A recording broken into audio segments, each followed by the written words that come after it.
যখন সালাদ শেষ হয়ে যায় তোমরা জমিনে ছড়িয়ে পড়ো।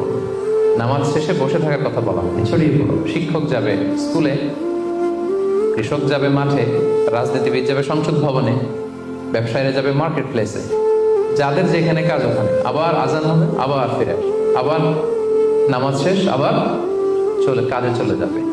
সালাদ শেষ তো কাজে নেমে পড়ো। ওয়াবতাগু মিন ফাদলিল্লাহ, আল্লাহ বললেন আমার ফদল তালাশ করো। ফদল মানে আল্লাহর অনুগ্রহ, যেটাকে তাফসিরে এসেছে রিজক। রিজক বা ফদল কিন্তু মসজিদের ভেতরে থাকে না, ফদল থাকে মসজিদের বাইরে। ফদল কই থাকে? জন্য মসজিদ থেকে যখন আমরা বেরোই আমরা কি দোয়া পড়ি? পড়েন তো, আল্লাহুম্মা ইন্নী আসআলুকা মিন ফাদলিক। আল্লাহ তোমার ফদল চাই আমরা, মানে রিজিক চাই। ইবাদত তো করলাম, এবার কিছু রিজিকের ব্যবস্থা করো, কিছু ডাল ভাতের ব্যবস্থা করো। তো এই জন্য ইসলাম কিন্তু সবসময় আমাদেরকে কাজ করা, প্রচেষ্টা করা, এটার ব্যাপারে উৎসাহিত করে। আমি তো সবসময় আলোচনায় বলি যে কাজে কোনো লজ্জা নেই। লজ্জা কিসে? অলসতায়।